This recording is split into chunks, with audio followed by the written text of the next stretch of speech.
Oh my gosh. We are here live, 1019 The Watch Commander, simulcasting on the Police African Podcast channel. And we have a special guest this evening, G Helper. G Helper, otherwise known as Gordon Helper. And Gordon, I don't know if we're mentioning police departments or not. I didn't get the go ahead on that, but I'm in a Southern California Police Department locally. SoCal Police Department. A big agency. Let's before we get started, let's welcome some of the people who are watching. Kevin Kazan, one of our favorites. GJ Goldwyn is here, and Stephen S is here as well. And let's see here. GJ is still talking, so that's cool. But we want to welcome everybody. We were our last time we weren't here last week, were we, Mike? I don't remember where I was yesterday, pal. Yeah, I realize that sometimes. Oh, yeah. Well, you know what? We had that interesting guest last time. I don't remember. Was that last week or the week before? I think it was a week before. I think it's been 2 weeks. Yeah. All right. If not, we're here. Gordon, that's the thing with being old. We are your future. We don't remember what we were doing. I think you guys had, if I'm correct, I think you guys had Nako. Nako I think it was Nako was that 2 weeks ago or a week ago? Nako was probably 3 weeks ago. 3 weeks ago. Oh, was it? Oh, wow. And then what's the name of the? I want to say Sonia, but I'm not sure that's it. No, don't sully Sonia's name. Victoria. Victoria. Yeah. Sonia. That's right. Okay, so I'm getting everybody mixed up. Mike has so many friends, I can't remember. Hey, Victoria was a very lively podcast, and I got a lot of positive feedback on that. So it was pretty cool. Helper. Yeah, I thought, I thought it was either going to be lawsuits and kicked off the air, or it'd be good. And, thank God it was good. Yeah. So we're happy to be back, though. And I'm really glad. I was a little hesitant asking Gordon if he was going to be on here or not because he's kind of one of those people that he's well known, and I didn't know if we were going to be able to snag this interview with you. And so I'm really happy that you're here. Mike's kind of excited that you're here too. So that's really cool. I do have to mention that if anybody follows me on Instagram, I was a lowly nobody. A friend of mine said, well, you should go on Instagram and talk about stuff. I don't know anything about Instagram. So I went ahead and started out my account. And then Gordon started following me. And I'm like, he's a really well known. I mean, you were pretty well known even way back 6 years ago or something like that. And you started following me, and that's how I started getting followers on Instagram. Otherwise, yeah, I think I started sharing some of your content on it, and I think at one time I was close to probably about 25,000 followers on Instagram. Yeah. But I had to revamp that entire Instagram thing after 2020 because I got infiltrated by some activists and who started dumping complaints left and right, and I think at one time I had about 35 open investigations from people that were just on social media just making complaints left and right, and so I had to go through one by one and pretty much start all over again. So now I have to be very careful about who I allow on. But the funny thing is just all I do is share training videos, police videos, content, and once in a while there might be some political stuff that has to do with the city council or the department or something like that. But I don't post my own thoughts on it. I might just post a story. Right. But it was enough to make a certain group of people upset that I was getting information out that was not misinformation or disinformation. It was information coming from the local media that I was simply putting out. And then they started to take, and all the investigations are closed now, finally, after 4 years. They're all finally closed, but they started taking they started creating their own post and using my name on it, saying that I was the one that posted these posts. And they started to act like that I was posting them. And then that, obviously brought the internal investigations into it. So, and I had to, sit down for interview after interview after interview saying that, that wasn't me. I didn't post that. And I showed them the proof that when you take a post, there's a certain way that you can make it so it looks like somebody's posting it, but then up at the very top, it's like I forgot what movie it was, but somebody made a copy of something, and you could look on the right hand page of the copy, and there you can see that it was copied, and that's what I had to sit down for each interview, and had a lawyer up and all kinds of stuff. It was just it was a weird time. Yeah, and I didn't know anything about Instagram, so my account was public when I first went on there, and then I Yeah. posted something that was pro LAPD at the 2020 at the riots or whatever, Yeah. the protests and things, and then they decided to put me on blast on was Twitter at the time, a Twitter account, and it was the Antifa thing, and all of a sudden they started coming to my account. I was getting phone calls and I was getting DMs. I said, forget this. So I went private Yeah, because of that. yeah. And it was Well, the the same funny thing people. was, I was always private. I wasn't really public at any time, and somehow they kind of infiltrated into it, and they actually, started, like I said, posting all the stuff. And some of these activist groups are still, well, they think they're relevant. They're relevant in the area that I work in. So once in a while, they'll start, posting stuff on X again about things that have already been investigated and proven not true, but they'll still, run with the story. So Yeah. And they're just really troublemaking knuckleheads. But for you, getting personnel complaint after personnel complaint, and then I think the department should kind of know that it's the same people. They're complaining about the same thing, about the same person. But I guess the department has to take the complaints no matter what. yeah, well, that's why we're pushing, and hopefully with our new chief, the complaint system will be, revised in a way that is more fair to the actual officer or supervisor or anybody that's being investigated. Whereas, I mean, we all know that some of these complaints are just so frivolous they shouldn't even be taken. So, hopefully with our new chief that complaints. I know the commander who's in charge of internal affairs is excellent. I mean, he's a classmate of mine. So this person's in there, and I know he's really looking at this and trying to revamp the complaint system. And I think he's been there for over a year now, and he's made some big changes. And I think there's still big changes to come to the complaint system, because over a period of 3 to 4 years, nobody should have to go through the constant barrage of interview after interview of just false information that's being put out there. So we'll see what happens. Well, while you were talking, I just made my account private. Thank you. Yeah. I recommend. Yeah, no more of that public crap for me. Yeah, I highly recommend to any law enforcement officer that's using any type of social media to make sure that you're private. There's and I still see it today. Some of these young officers, because they want to get followers and things of that nature, they're public, and it's just a matter of time before you get infiltrated and somebody starts taking your content and then sending it over to internal affairs and saying, look, this person posted this and they feel this way. I mean, it's just not, your social media should be private, and you allow in only who you want to allow in. I mean, if there's one thing I could take away from that whole experience, and like I said, I wasn't even public. They got in, and I wasn't even public. So they're still, I mean, they still can get in. You just have to be very, very careful of, who's in there. So yeah, but 2020 was a very, very unique year. I mean, 2020 started with me.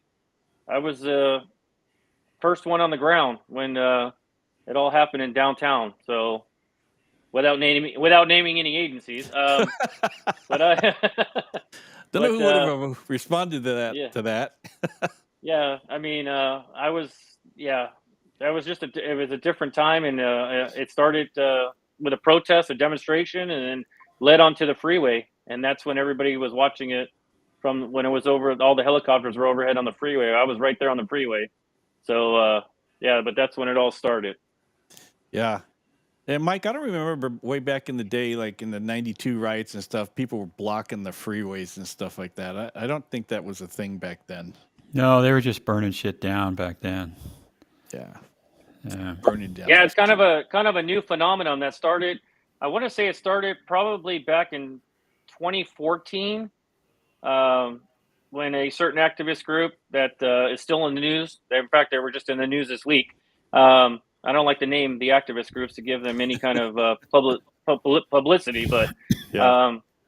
they're the ones that really started trending that way to take over the freeways. And at first we would get on the freeways and start blocking them and arresting them and doing that, and then it just got so overwhelming now, to the point where it was just like, hey, just call the CHP.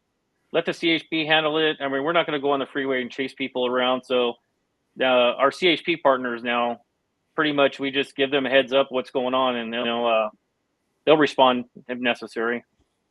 Yeah, they're really just there to be disruptive, and they have no purpose or anything like that. They're just big pain, and that's their whole purpose of it. I don't think they have an end game. No, it's just to disrupt. Yeah, just to make people's lives miserable. And how long have you been on the job?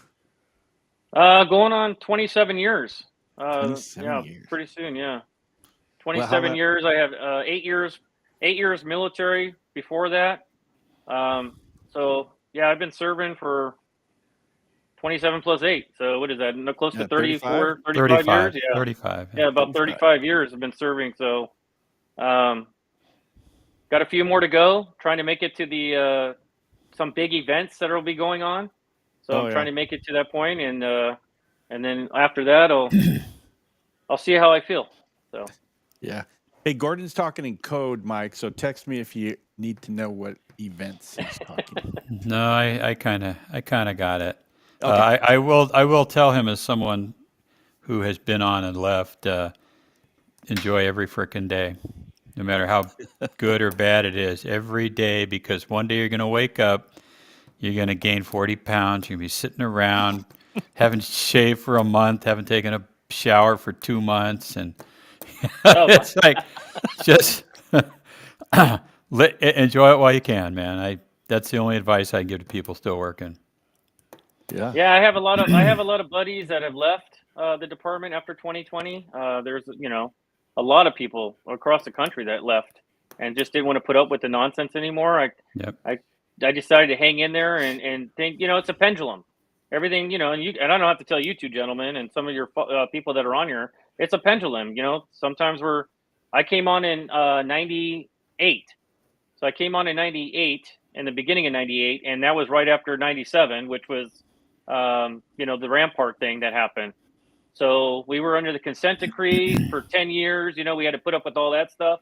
And we started seeing the light. And then all of a sudden, 2014 happens. And then the elections happen in 2016. And then 2020, the whole country. So we were down. And now I think we're the pendulum swinging back. I think people are starting to, appreciate law enforcement for what it is, and starting to support the men and women in law enforcement again. Yeah. Which reminds me that's a good lead up to a story that we want to talk about. Let me. Yeah, that's right on point. Let me pull this story up. Give me 2 seconds here, and I'm going to go grab that real quick.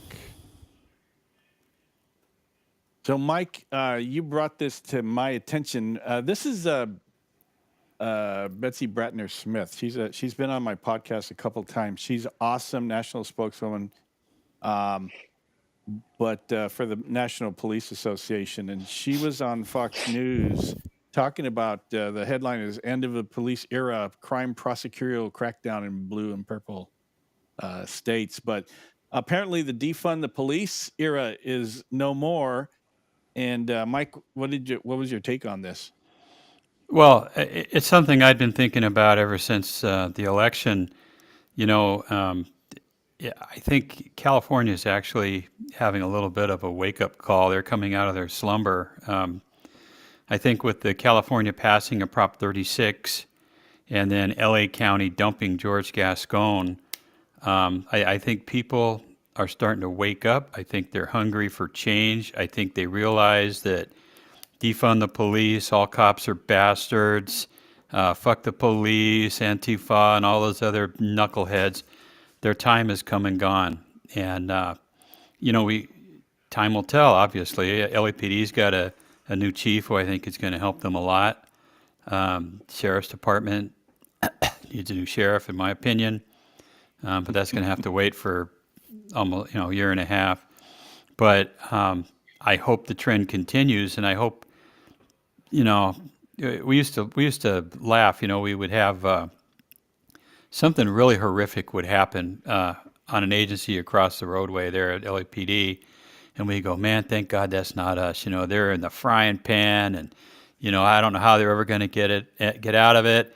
And then we do some stupid thing that makes national headlines.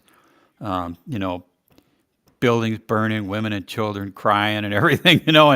And LAPD is like, oh, it's their turn now, and it's just back and forth and back and forth. So I hope that both agencies just kind of walk the straight and narrow for a while, start getting the support of the public again, which we deserve, and we move forward. I do think, I tend to agree with Gordon that I'm crossing my fingers that the worst has come and gone, and the pendulum might not be swinging back yet, but at least it stops swinging to the right, to the left as far as it has. That's the end of my social narrative.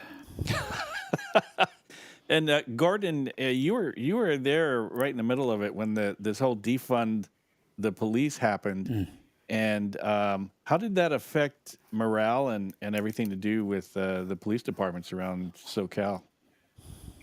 So I have to say that the morale where I am assigned to obviously there was other issues going on, right, with COVID and things of that nature all at the same time. If there was anything that was a real morale buster, it was the whole COVID. The vaccinations, the things of that nature, that was a big morale. It destroyed a lot of morale. However, where I work at, you have no other choice but to have high morale because of where we work at. There's just death and destruction everywhere around where I work, and it's constant. It's 24 hours a day. You can't. As soon as you pull out of the station, you see it. You see it right there in front of you on the street. People trying to survive. So when you're dealing with that at all the time, you have no choice but to rely on your brothers and sisters for that support.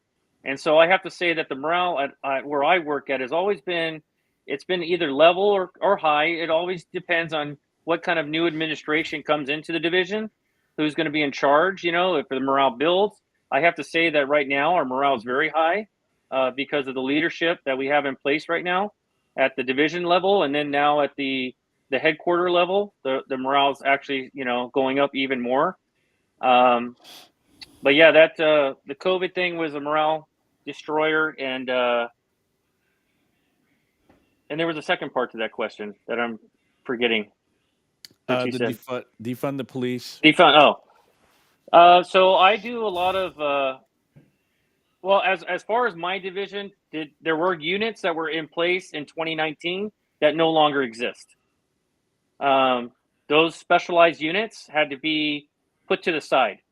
One, because people were leaving, or we were defunded. The department is down a couple thousand people, and you can't deploy a bicycle unit. You can't deploy a special problems unit. You can't deploy some other specialized units without those personnel. So right now, everything is pretty much concentrated on the patrol function of just answering those radio calls, right? Mm-hmm.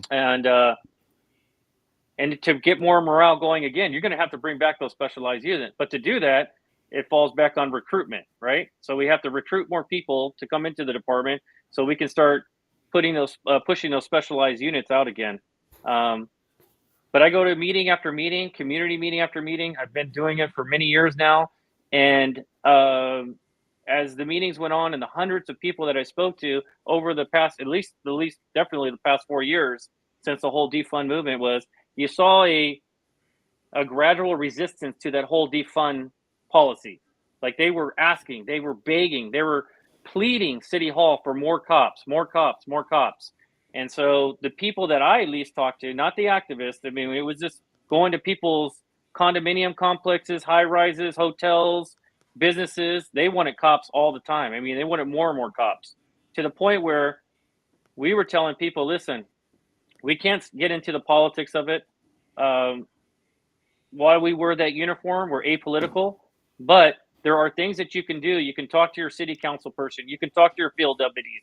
You can go to City Hall. You can go to the police commission meetings. They're open to everybody, not just the activists. You can go to these meetings and you can voice your opinion and let people know that it's not just one-sided. There's two sides to this. So if you want it, you're going to have to go and make the sacrifice of going in on a Tuesday or going in on a Thursday, these police commission meetings or these city council meetings, and voicing your opinion. And then that's when, things were starting to get done over the past few years, that people were writing letters to their council people and stuff of that nature. And that's when it started to change a little bit. And now we go to a meeting now and it's like, some people will bring it up like, oh, this is what that defund movement did. But then some people are very positive in the fact that things are starting to change. Hey, Mike, did LASD get defunded? Yeah. And what happened? Who defunded them? The Board of Supervisors. I want to say it was between 180 million to 300 and something million defunding. It's the money's still gone. The department's still crippled. I don't see it getting any better under this administration, to be honest with you. I mean, things are falling apart. I think I've said before, they have 8 buses working out of a fleet of over 80. And they can't get parts anymore. And, the board has stalled them from ordering new buses. And even if they got them in, I guess it takes 6 months to a year to get the darn things set up to where you can transport prisoners in them. Yeah. They aren't making the training mandates. The cars are falling apart. I talked to a deputy the other day.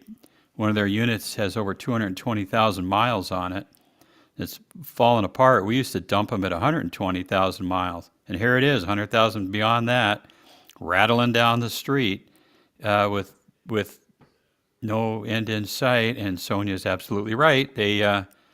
Sheriff's Department needs the money, and they need to have an administration and a leader who will point that out to the board in no uncertain terms. You just can't keep doing that. I mean, we're bleeding people. Gordon's right about hiring, but then you have to train them, then you have to retain them.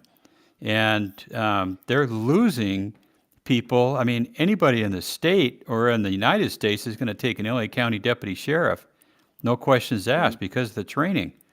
And I mean, it's just, I see the department has been in this, I call it a death spiral for a couple of years now. And it's not getting any better because I firmly believe that the sheriff thinks he's subservient or, to the board. And I just don't understand what he's doing or why he's not going in there and jumping up on the desk.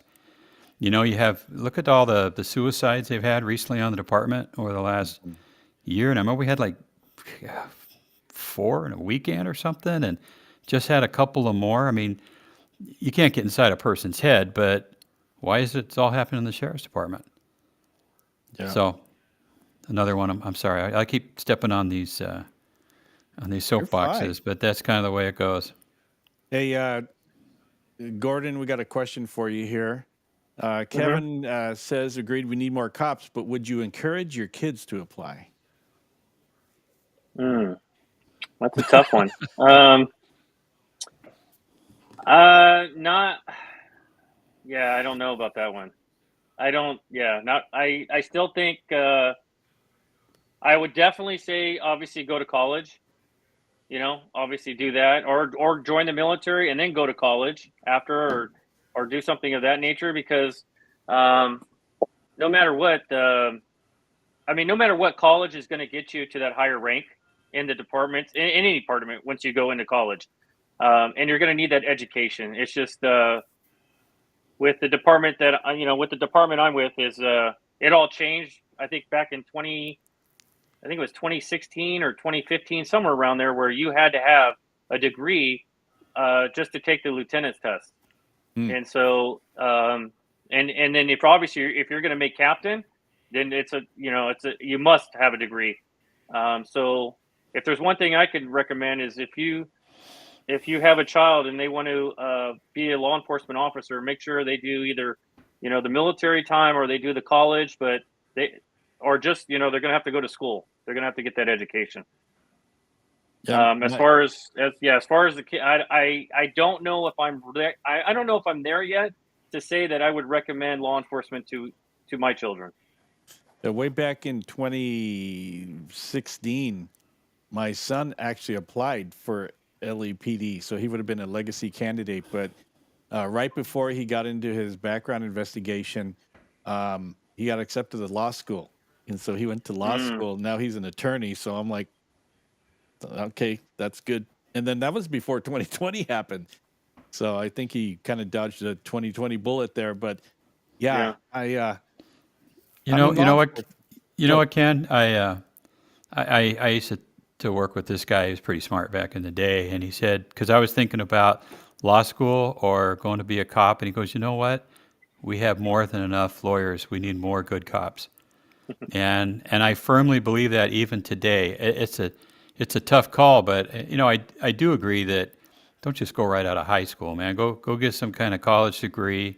Have some fun doing stuff. If you want to go in the military, go for it, because that makes it even better. But man, you're going to have to have everything tight when you go on in law enforcement these days. Yeah. I wanted to respond to GJ for once. I don't normally respond to GJ. How you doing, brother?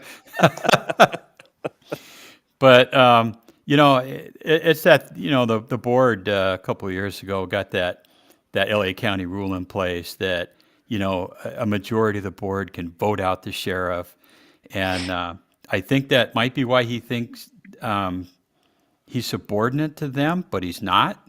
All they do is they control the purse strings, and I would like to see him get to a point where they do try that bullshit, because I don't think it would stand constitutional muster. He is an elected official just like they are. And unless he has the same ability to throw them out of office, I don't see how it would get anywhere. I mean, that's the voters' decision to decide whether or not they want to keep their sheriff, not the board. True that. Here's a question for both of you guys. Thoughts on getting to the next level in community policing and improving communication between police and the public, because right now it isn't anywhere near where it should be, what it should be. Not quite sure. I'm not quite sure I understand the totality of that question, but you guys have any responses to that? Well, community policing is right up my avenue right now. It's what I am doing, and I'm at pretty much the highest level of that right now. And I can tell you that we've been doing community policing since I've been on, definitely over 25 years. So you can look at 2020. I mean, it's whatever narrative is going to present itself in any society that's going to change the entire landscape of policing in the United States, and that's what happened in 2020. We were doing all kinds of events. We were going to meetings. We were doing everything. We thought we had the public on our side. Anytime there was an arrest or traffic stop or anything, we would take the time to explain that. Are there things that can obviously be done better? Oh, yeah, of course. I've been a big proponent with the department of launching a YouTube campaign instead of just showing critical incidents. or just a 30-second clip of a critical incident that every department now in the nation is required to do.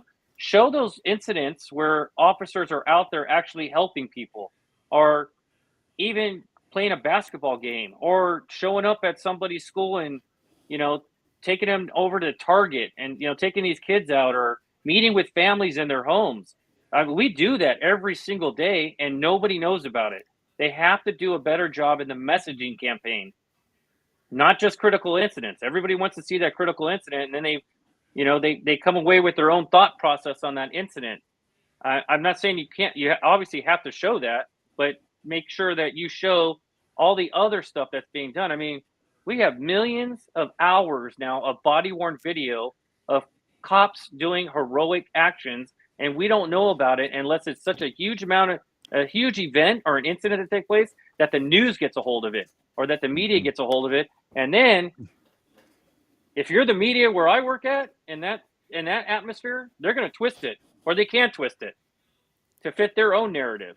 So you got to control the narrative. And until we figure out how to do that, we're going to keep going up this uphill battle. Or, I mean, it's just going to be a battle. Yeah, I think law enforcement historically has been reactive instead of proactive, because of the organization and the nature of the beast. You know, our job is to enforce the law. In my opinion, period. We enforce the law without prejudice, without favor. Doesn't matter if you're a Democrat or Republican.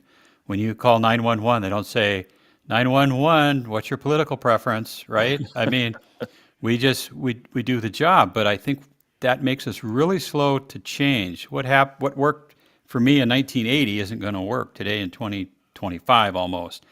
And Gordon's got a good handle on what I think needs to be done.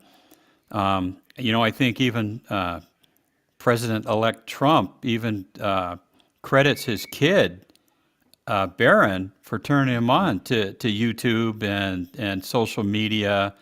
And I mean, if you remember back then, they were showing kids in colleges they were like, you know, fuck the police. Now they were like, you know, Trump's really got some good ideas. And it's like, where are they getting that from? They're getting it from social media. And I think that it almost harkens back to where, you know, cop on a foot beat kind of thing. I don't think we have any foot beats anywhere. But, you know, it might not be realistic these days. But getting back to the people, and I'm not talking about taking a knee, because this guy will never take a knee for anybody.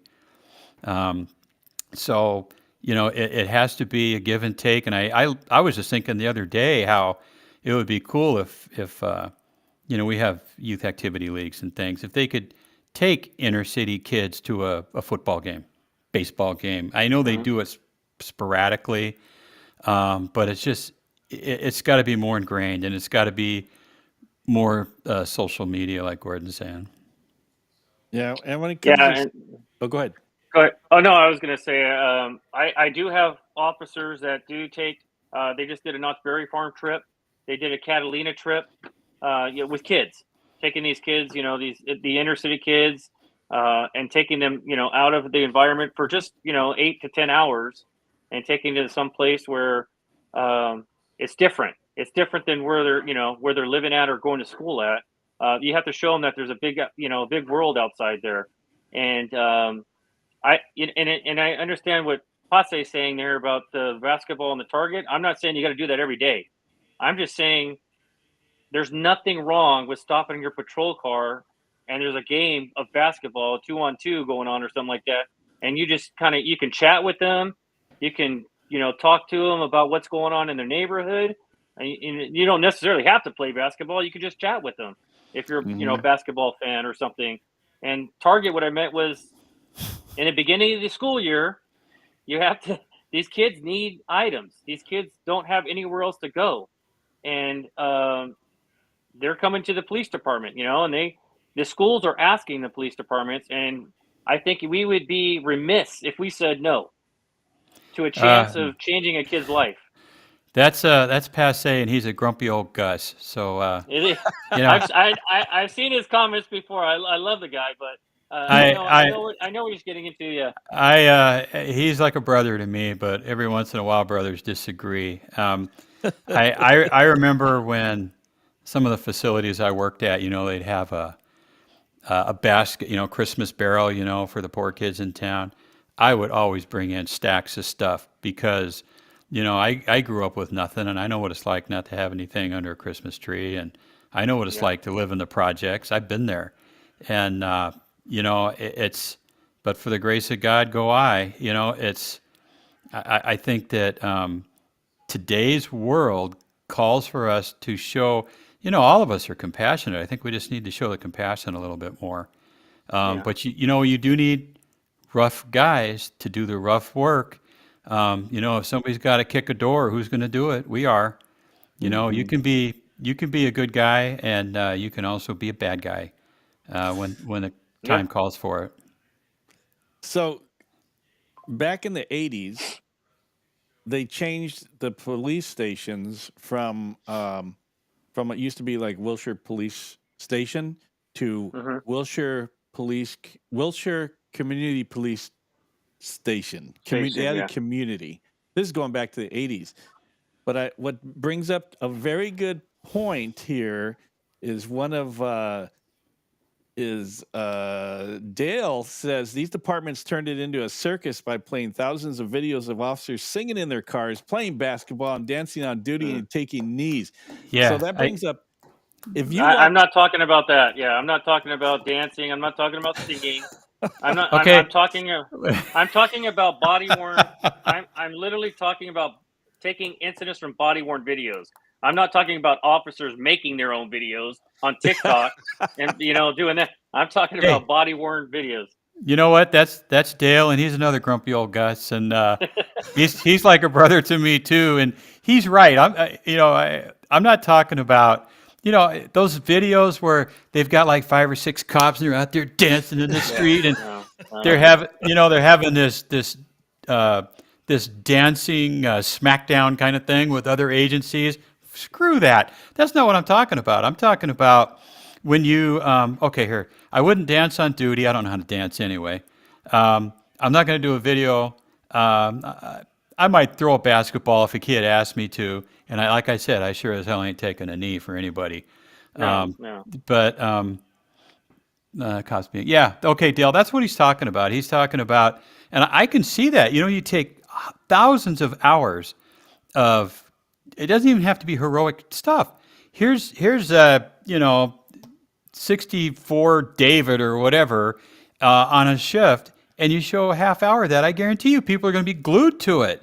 It doesn't matter if he's doing a chow run or taking a 920C call or something. People love cop stuff, and we do Let's need go back to show them let's go more back. cop stuff. Yeah, I agree. I agree, Captain. And let's look at the 2 most successful TV shows that were ever reality television. It was Cops, and it was LAPD Life on the Beat. Those are the 2 most successful cop shows that were out there. And I tell you what, I heard, I don't know if this is a rumor or not, but I heard there's something in the works right now about another LAPD Life on the Beat that would just show police officers going out there on a daily basis during their shift, just doing police work. And I think that's very important. I think that would be a great communication skill or communication item too for the entire public to see. How many people join these departments just because of LAPD Life on the Beat? Yeah, that was like real. I lived mostly in LAPD's area when I was a kid, and I applied for LAPD because that's what I knew. And I was telling Ken about this. I went through everything, and they told me I had a bilateral transitional vertebrae, and I'm like, fuck, am I dying? Do I need to notify next of kin? And at the same time, then I applied for the sheriff, and LAPD said, "Oh, you're gonna have to go through this months-long medical review." And the sheriff's department got to that same point in time. They go, "Hey, you got a bilateral transitional vertebrae." I go, "What does that mean?" "You're hired." So that's where I went. I'm glad I did. I never looked back. I really enjoyed my time on the department. I did want to stop a second because I wanted to mention Dale. I mentioned this early on. It's Christmas time, and everybody's out looking for gifts. And Dale has written a book called Damage Control.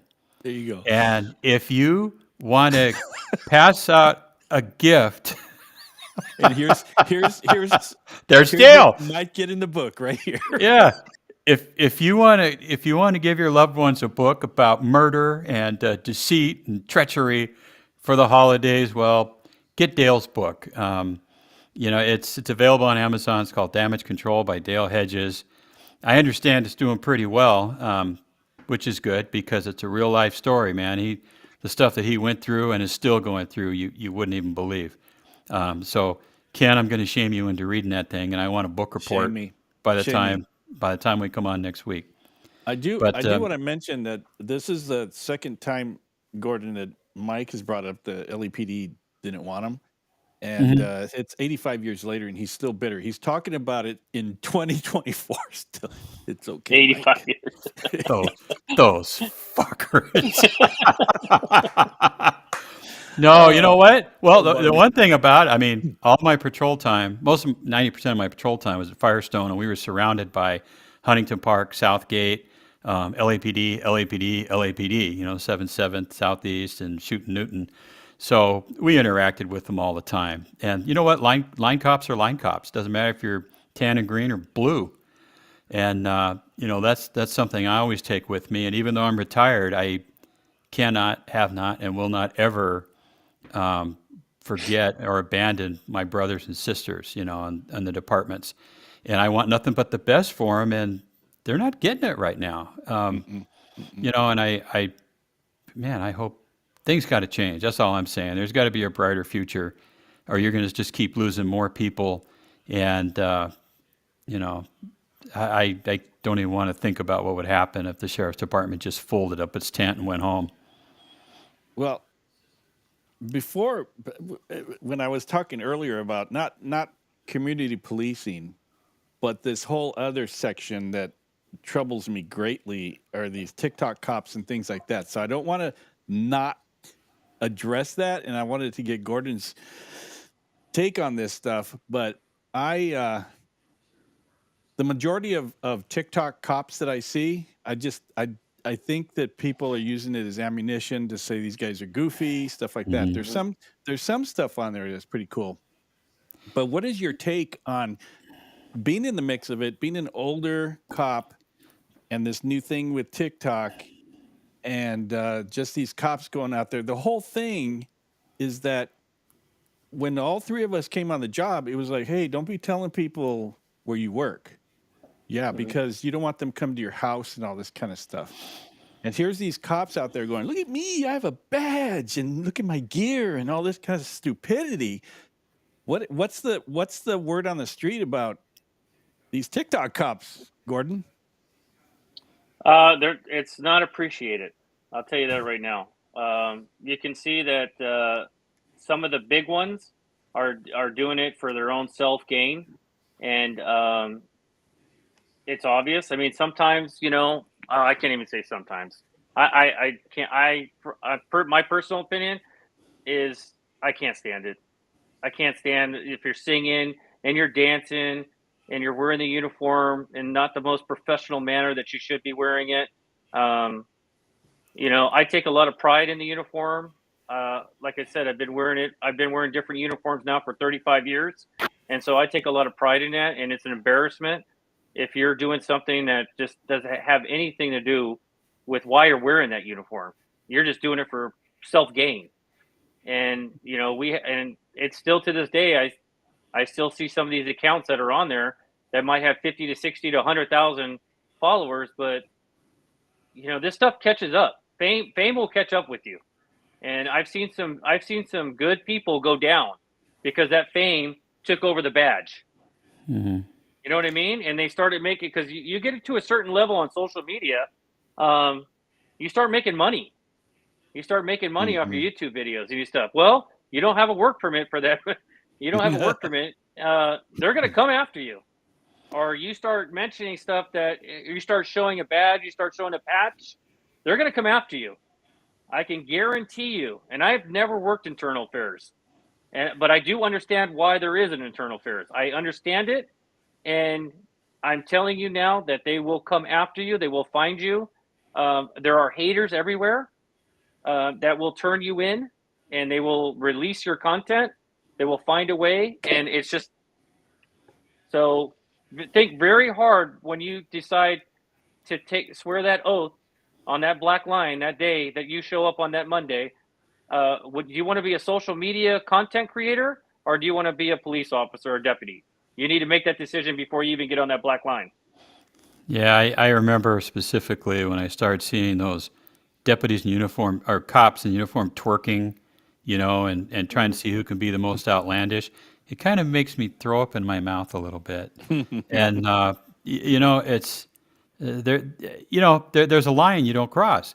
And I do believe that to reach the younger generation, the kids, it's they're the ones who are going to be growing up, in a while that you're going to have to deal with. And you do need to speak their language, and their language is social media.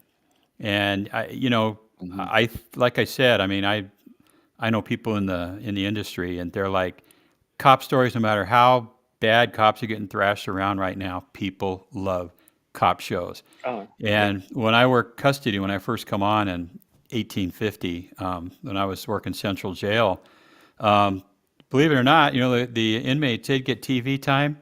They would watch cop and robber movies, and they would cheer for the cops. I mean, that's just, it's the nature of the beast. They aren't saying, boy, I sure hope that bad guy wins. They're human, and they like the cops to win. They're just idiots going about their own personal lives. But yeah, it's the agency. The agency I was on, well, LA County Sheriff. They got a ways to go. I know they're making some inroads, but man, it's got to be more impactful than it is now. yeah, I definitely. don't see anything from LASD as far as recruitment goes. You know what? I know they have a recruitment unit, and I've seen a couple of videos about recruitment, and they're usually standing there. They got the little 5 foot tall, socially correct deputies there of various colors and genders, saying, "Come join the sheriff's department," and they'll pan around. There's nobody there. There's nobody at the booth. It's hard enough to recruit people. See Zippy over there? Hi, Zippy. That's Zippy. I just hope she's not cracking open another beer. But I think the LASD just released I thought either the Chargers or the Rams. They did a video with a recruitment video. It was actually pretty good. It might have been the Rams. I think I don't remember which. I don't remember which team, but I saw it. It was okay. I think they need to do more of that. They need to do it a lot because I know they're still bleeding personnel. They're hiring them, they're recruiting them, they're training them, they're throwing them in the jails and treating them like crap in some cases, and they turn around, they leave for greener pastures somewhere, trained and ready to go, and they're getting bonuses, right? They're getting hiring bonuses, just like they're baseball players. I'm going to get 20 grand if I go over here. It's like, well, damn, give me 20 grand, I'll come back. Well, three years. 3 years on these departments that we've been employed by it makes you a free agent across the country. Right. You really are, and they're going to pick you up, and give you that signing bonus. So can't blame them. No, Ken, you were talking about. Yeah, Ken, you were talking about an agency, I think in OC that had like $40,000 or $50,000 signing bonus. You remember that? That was Secret Service. Oh, those guys. Yeah, they probably got a number of vacancies right now, and they're going to get some more. But I can tell you because I know who sent me the. Give me 2 seconds here. I'm going to pull this up. Where is it? Oh my gosh, where is it? Hang on, everybody. I'm working on the fly here. God, how many texts do I get from this person that I can't have to go that far back? Here we go. No, that's not it. Keep the conversation going. Where does this text go? Don't drink and drive. Yeah. Holy cow. Yeah. So I was going to say something because I know that some of the people that I work with are going to be watching this tonight, but I would be remiss in saying that I have some of the most professional people that work in the unit that I work in, and I have to give them all the praise and kudos for coming to work every day to the place that they work at. For the men and women to still walk through that door every single day I mean, they're just heroic, and I stand in awe every time I walk into that room and see them, that they're there, ready to go, for another shift. It's just amazing to me. And if that isn't recruitment enough for somebody, I don't know what else to tell people. It is. Somebody said to me the other day, I echo this. It is a calling. You have to be called to do this job. And so these people that come to work with me every day, I'm just amazed. Well, they're, you know what, and they're at the unit and the division that you're at because they like that. They thrive on that. It's the same thing on the department I was on. It's if you want a certain type of law enforcement, you go here. If you want a little more laid back, you go there. It's not everybody can do this job. Not everybody's No. built for it. Not everybody has the mentality that we had. Yeah. But I'm not sure what this means. He hopes you wrote sites faster Oh, while you were looking for something that you never did find, apparently. Oh yeah. somebody's. You're not getting out of the conversation, pal. Just, Listen, just go with it. Gave up. Can the average citation to take less than 10 minutes? Oh. That's the average citation to take less than 10 minutes. Then apparently I wrote sites faster. I know who sent me the text, but it was Secret Service. They were offering some incredible signing bonuses, and who would think about that? Yeah, I know. Increase the deficit. And I haven't seen anything come out of Secret Service that would make people go, "Oh boy, I just want to join them after this." Yeah, give me some of that, right? Yeah, they're going to be going through a couple issues here, but I wanted to answer Steven's question right there about the COVID-19 mandate. Yes, I'm very familiar with somebody who works that section, and yes, they are actually drafting that as we speak. So yeah, in hindsight, it was a mandate that shouldn't even have ever been directed. It's just you lost so many people during that period of time. I think people's lives were shattered, businesses closed. People were walking around. I saw people riding bikes by themselves on a highway wearing a frickin' mask, and it's like, okay. But that's a sad time in American history. In response to what you were saying, Gordon, about the coppers coming into the office still, day after day after day, we did a similar thing in the '92 riots. We came back every day, but we didn't have also defund the police, also a bunch of suicides, also COVID, also people en masse hating us across the nation, and morale's down the tubes, recruitment's down the tubes. People are saying, I don't want to join, I'm quitting. And we didn't have all that. And these guys, and we didn't have a George Gascon who set up a committee to target old police shootings to see if he could charge cops. Yeah. Well, I always tell people yes, because I mean I hear from my peers in that that are still some are still on the job that were at the '92 riots, or I've known the stories of the '92 riots, and there is no comparison to the violence that took place in the '92 riots. But the '92 riots, I think they only lasted 8 days to maybe 2 weeks when you guys really got a handle on redoing everything. They didn't last years. This has been going on now for years. And so while I wish it would have only lasted 2 weeks and we would have got a handle on it, this is something that we're going into 2025 and we're still talking about stuff that we're still trying to recover from. That in 93, I think 93, 94, the LAPD was seeing recruitment, go through the roof again. They were recruiting and it's just, I think I'm not disputing the violence that took place. I understand that the '92 riots were very, very violent, a very violent time for everybody. But that lasted only a certain amount of period, and now, it ended, and now this has been going on for years. Yeah. Go ahead, Mike. Oh, I was just going to say, I remember I worked that secret squirrel unit back during the riots, and we were out of the Hall of Justice. And one day I went to work, and coming on the freeway, you could count the number of fires that were burning in South Central.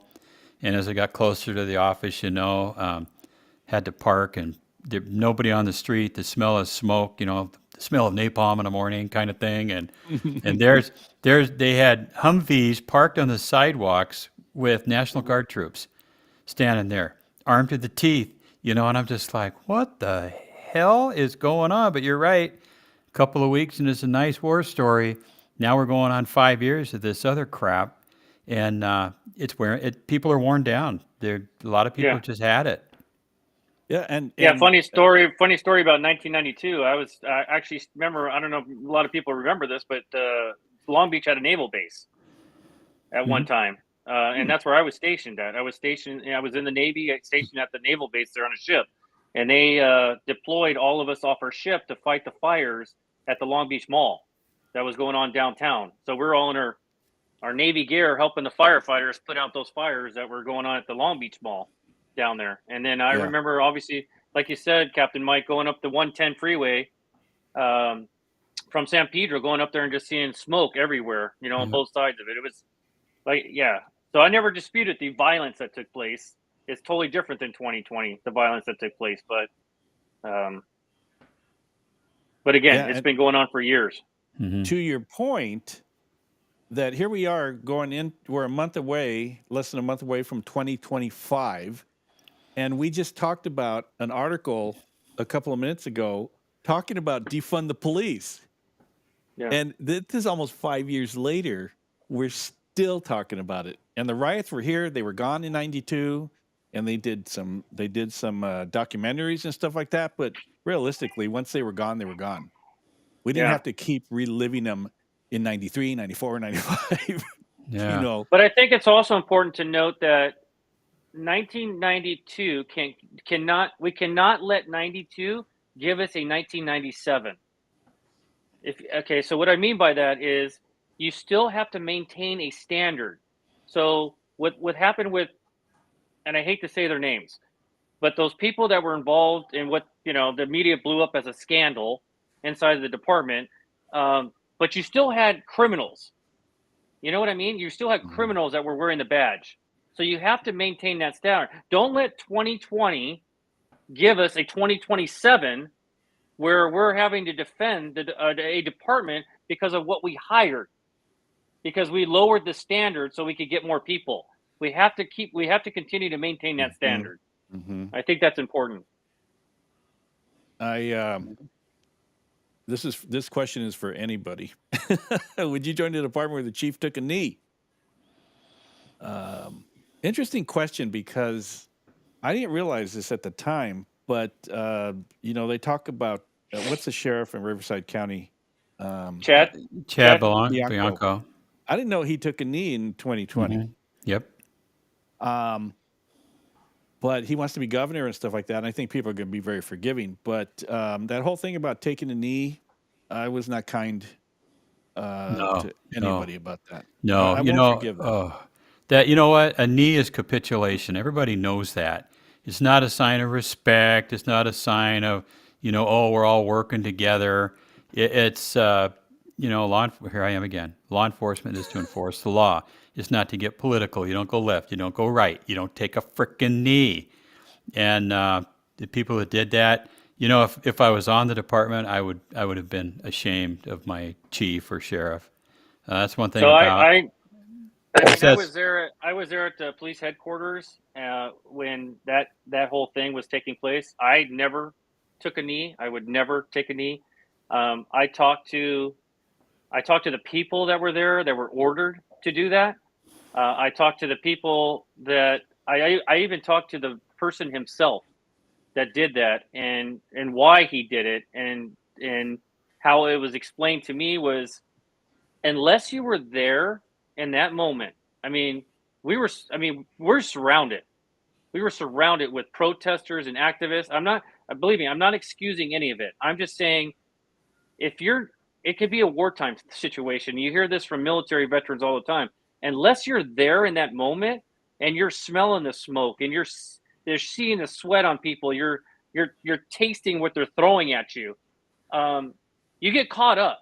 I think we can all say at one time or another we've been caught up in some situation that we kind of wish we would have handled differently. But it is a very, and again, I don't want to make excuses for anybody that did take a knee. I'm saying that I understand at that moment because I was there and I saw what they did and why they did it.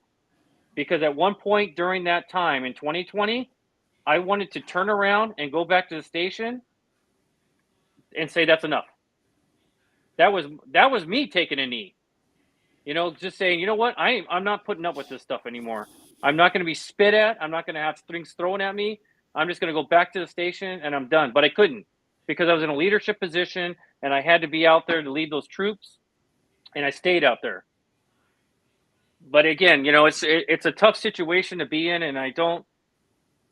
Yeah, it's just bad. It was bad all the way around, and I wish those things wouldn't have happened. But thank you, Nako, because Nako is a good friend of mine, and if anybody I look up to is that guy. I mean, that guy taught me a lot, and he's a good man. He's a legend. I heard about Nako before I even heard about Nako. He was like, his name was Nako Nolan, and so we had him on the show a few weeks ago. But great guy. Good to see you, Nako. I heard about Narco. I heard about Nako way back when. I think it's when he came back to the department in the super secret squirrel squad. You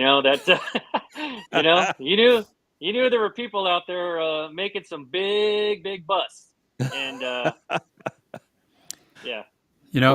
have to make one comment, and I forget who said it in history, but I'd rather die on my feet than live on my knees. And thank you. This sheriff, if I was sheriff, I would go down in flames standing. I'm not going to have any group of anarchists take over the noble profession of law enforcement. And I know, what's his face up there in Riverside County, Chad, he did what he felt like he had to do. I would have done it different. And I've had a lot of hard knocks in my career. I've got the scars to show it. And each one of them is like a roadmap to my career. And I wear them proudly. And if I got another one for standing up too long, that's just the way it goes. Yeah, it's one of those things. I think at the time I posted a little bit afterwards about a photo, might have been LAPD officers or something like that, and I said I couldn't believe that happened, but I just specifically said I will not forgive you. That is a stain on law enforcement. All those chiefs that were kneeling across the nation, and what did it accomplish? Here we are in 2024. What did it accomplish? That's exactly right. Maybe they got themselves one less spitwad tossed at them or one less bottle or something. But man, I'll tell you what, both agencies we're talking about right now, they have the personnel and they have the firepower and they have pepper ball guns that can, go shoot a long way. And I remember, we talked about this before, Ken, months ago during the riots, the most recent riots where LAPD was having an issue on a certain street, and they called in a couple of busloads of sheriff's department, and man, the sting balls and the pepper balls and the batons and the shit flying through the air, that crowd dispersed pretty rapidly. And that says a real good thing about mutual aid, that's for sure. Because if we had been in the same position, I'm sure LAPD would have done the same thing for us. And that's what keeps us going. Think back to, who was it, that guy Football that kicked the shit out of the trucker down there in the 92 riot that started it all? Williams. Yeah. Remember that? What was his name? The white guy, the truck driver. Reginald Denny? Reginald Denny. Reggie Denning, who had to have brain surgery. We were right around the corner at Lennox Station at the time, and we're like, hey, can we send 2 radio cars with a couple of really badass deputies in it over there? Nope, stay out of the area. That's LAPD's. And it was like we watched TV and we just watched it disintegrate right before our eyes because they didn't have the personnel. And I understand they had a watch commander who made a crappy decision to get it started. Yeah. Right? Okay, we're all nodding. That's what I remember, is the guy was like, don't engage. You know? And do you It's, remember, Gordon, here we are in 2024 in that group that you don't want to mention, that was on the forefront of all the newspapers and the corporations and the politicians and all this kind of stuff. Where are they today? They're under indictment. They're under 3 attorney generals are investigating the organization. They squandered away $90 million. They can't find it. They just recently, last week, one of their activists got sent to jail, to prison, for embezzlement, all this kind of stuff. And the cops paid for all of that. is that the B Yeah, group but we're talking about? The what? yeah, look at that. But look at that trial yesterday that ended in New York, and there were Yep. 4 of them. 4 of them were out there, and the media surrounded them, giving them a voice again. And it's like, and they were saying the most vulgar things that I couldn't. Hey. I mean, I just can't believe the media keeps, giving them a voice. Well, beyond vulgarity, it's terrorist threats, man. It's like, kill Whitey, kill Whitey, kill Whitey, peace. It just doesn't work. And what did they do? What does the DA do there? Nothing. No. Nothing. Hey, Yeah, let him vent. No big deal. To that group, yesterday's press conference, they were trying to stay relevant. I'm like, yeah, as soon as disco comes You're back, right. you guys will be hip again. Yeah. Exactly right, because nobody answered the call this time. No, yeah. Everybody's like, Yeah. Well, I know that there were some white people with white guilt with masks on that walked down the street, but that was it. They didn't get anything near with their clarion call. So that's why I think people are just worn out. 5 years of this BS with all of these groups and all this animus and all these weak sisters out there and some law enforcement agencies. I think people have had it. And like I said to begin, Prop 36 passing, who'd have ever thought that would get 70% approval? And then get knucklehead Gascon kicked out. I think he only got 30% of the vote, right? I mean, the tide she is a turning. Yeah. I do want to get to this. We got a couple of stories left, but this one here, this cracks me up for one thing. California AG Bonta asks residents to report state agencies. So what's happening here is that the lead law enforcement agency for California wants citizens to snitch off California agencies that are assisting law enforcement, for one thing. But there was another. Let me see if I can catch it here. Well, state agencies that assist. All right, that's a little different. Okay. Right. But he wants the citizens to snitch them off. But there is another part to this that I want to. Oh, here we go. There's a video that I want to play as well. Let me see here. This is going to be faster than a traffic ticket. Watch me. Dum bum bum bum bum bum bum bum bum. Passe's already counting the time, pal. Bam. And I say bam. Here we go. So listen, this video, this is what I want to really bring up. California, state and local law enforcement are prohibited from holding illegal migrants for ICE, making arrests on civil immigration warrants, and even asking about immigration status. Bill Wells is the mayor of El Cajon, California, just outside San Diego, and he joins me now. Bill, what could happen to your police officers if they comply with the federal law, with federal orders? There's something in California called SB 54, which basically makes it a crime for municipalities to work with law enforcement in the federal level. And what's really insidious about this is that the crime focuses on police officers. So police officers that would maybe call immigration or call Border Patrol and talk about somebody that they have in their arrest that's possibly, say, a Venezuelan gang member. If they do that, they are liable of a misdemeanor and a civil liability as well. And that puts them in a position where they could lose their jobs and they could lose their pension. And it really forces our hand to some degree because we want to protect our police officers. So just to be clear, if a police officer who has sworn an oath to protect his community, his or her community, actually does that and complies with federal law, they could lose a pension that they worked years upon years to build up, and that is horrific. So when you talk to the officers, what are they telling you? You know, police officers, they just want to enforce the law. They want a safer community. They have the same goals that I have. So, what do you guys think about what he's saying? Morons. You know, I know, again, Sheriff Mike, I would never turn my back on federal law enforcement brothers and sisters. And if they have a lawful detainer for somebody that is, here's what I would do: convicted violent criminal.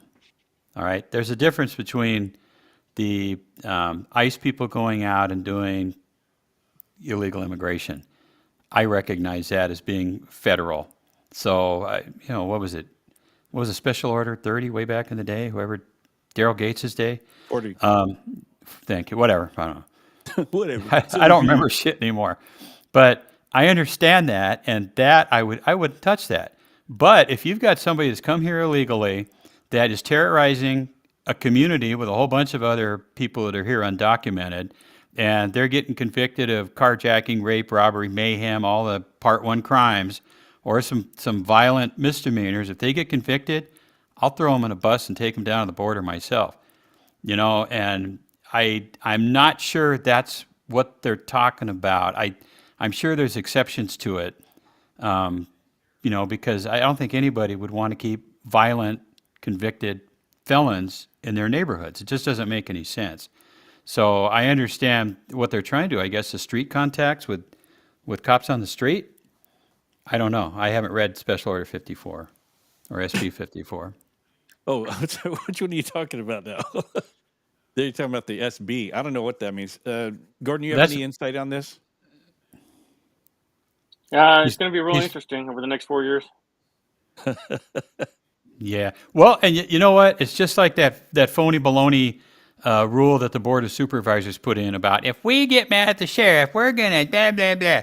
Well, you know what? I'd like to see Mr. Bonta try to take a sheriff of a county to court or jail or civil behind enforcing the law. What does this mean? What is that? There's a 287. I don't know what that. What does that say? 287G? 287G. Yeah. I don't know. What's that? I don't know what that means. I'm retired. I don't know what that means. But no. I mean, you got to stand. You got to pull up your big boy pants and do the job. It's just like, to me, that's akin to taking a knee. If you've got convicted violent criminals in your jail system, they're illegally here, and they get convicted of a crime, throw them on a bus and get them out of here. Damn. Period. Mike is. Yeah, I mean, well, okay. Do you think there's any civil liability if you've got somebody that was convicted of carjacking and they shot somebody, and we just let them go and they go back on the street and then they murder somebody? Do you think there'd be any liability incurring? I don't know. California. Oh, sanctuary city laws. I'm not up on that. Yeah, okay. I think that's the Trust Act that he's talking about, or something akin to it. Don't know, but I know that it doesn't matter. Let's say I'm going to anybody with a lawful detainer from the Fed, that not just a lawful detainer from the Fed, but it's got to meet the criteria of violent convicted felon or violent misdemeanors. Those people are going to go. That's the way it goes. The other ones that like the DUIs and the trespassing and all that kind of stuff, you're not going to ever, you wouldn't make a case with that. But the people that are preying on their own community, Budaruski, man, see you later. Hasta luego. And that's my opinion about it anyway. Vote for Gordon, me. You can use that if you want. Budaruski anytime you Budaruski. want. I think the important thing to remember here is too, because what I'm hearing from the community is there's still this impression that they think that law enforcement is simply going to stop people left and right for traffic stops, pet stops, for no reason at all, and we're just going to start asking your immigration. We've never done that. Yeah, but who's fostering that kind of information? The wild, crazy left. Yeah. what were the other things they were saying? Oh, women are going to die because Trump's going to be president, and all this other baloney they put out, and people, low They're information putting us fear, voters, yeah. They're putting all believe this that. fear Yeah, into people, yeah. they believe that, and especially the immigrant community. I mean, every place I ever worked had huge immigrant communities. We Yeah. never asked them their immigration status, ever. Didn't care. I had guys that were Marielitos that had tattoos on the inside of their lips. It's like, nice tattoo. What are you going to do? If they're not doing anything wrong, just move on, brother. But violent criminal, see you later. Yeah. That's the way it goes. Gordon, we got one more story. Mike wants to know about this one here. But Mike, what is this? What is going on here with this Nazi guy, deputy sheriff? God. And what's This is something that happened in 2023, and it involves Mark Lilienfeld, who was, I met the guy at Firestone in probably 82, 83-ish, I mean, a long time ago. And he is a really intelligent, smart, thoughtful, little bit quirky, but a good investigator. And I guess he had retired from the department. He was doing a contracted class for homicide investigations, I think. And this female investigator from an outside agency went and complained about him, saying that he threw out some slurs and did what looked like a Nazi salute. And I can tell you right now, the guy, he's Jewish. I cannot imagine him doing a Nazi salute, for anybody. But it's just, I think he's being dragged through the mud unfairly because what happened here is he's doing this class. He's not on the sheriff's department, but the sheriff's department does an internal investigation on him. They do an IA on a guy that's not even on the department, and he's not required to talk to him, so he doesn't. So it's a one-sided inquiry. They never get his side of it. A lot of the people in the class were like, I don't even know what you're talking about. He was funny. He did a good job. He was very informative. But what happens is the sheriff's department puts a do not rehire on him, which probably doesn't mean anything to him. I mean, he's retired. Same thing they were trying to do to Villanueva. And I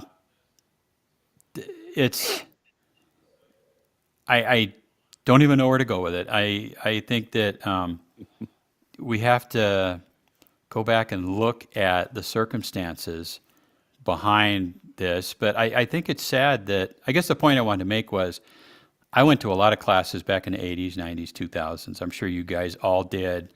And sometimes there were off-color jokes. We're all seasoned cops, and, it's that cop humor kind of thing that apparently he was using. It's probably not appropriate for 2023, but he did. But I think he's being unfairly just dragged over the coals behind this. And I just wanted to give him a shout out and say, you know what, you'll land on your feet. Shout out. Shout out. Yeah, I mean, I know it's just, the person that made the complaint, if you got a complaint, go to the guy.